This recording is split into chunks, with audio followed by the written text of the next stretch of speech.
Guys আজকে ভিডিওটা খুবই ইন্টারেস্টিং হতে যাচ্ছে, কারণ আজকে যে টপিকটা কভার করব সেটা হচ্ছে 2004-এর 5 রুপিস কয়েনের টপিকটা।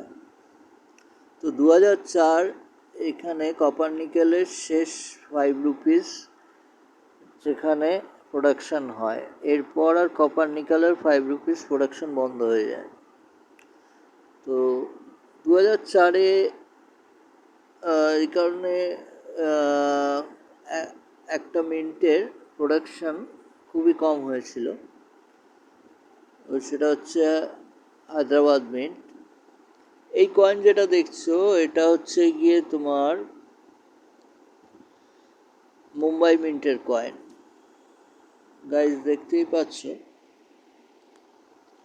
যে এটা হচ্ছে গিয়ে মুম্বাই মিন্টের স্টার, এখানে তোমাদের মিন্ট মার্ক, স্টার না, ডায়মন্ড মিন্ট মার্ক।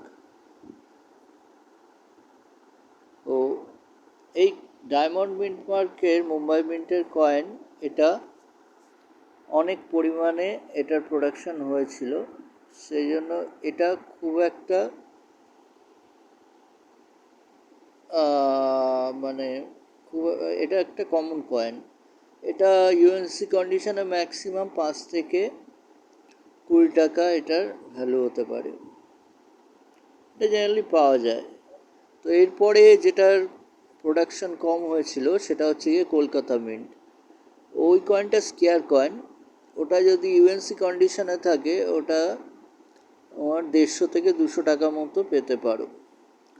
আর এমনিও যদি fine to very fine extra ফাইনে ওটা 100 টাকা মতো দাম আছে।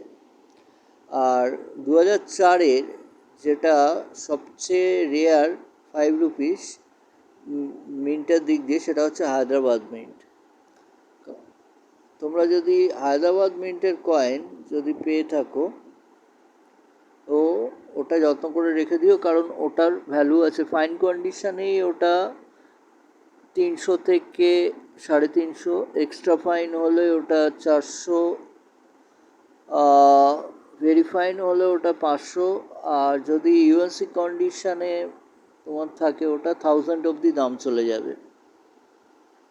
তো এই কারণে 2004-এর 5 রুপিস হায়দ্রাবাদ মিন্টের কয়েন খুবই রেয়ার, কারণ হায়দ্রাবাদ মিন্ট থেকে খুব কম পরিমাণে প্রোডাকশন হয়েছিল। তো আজকে তোমাদের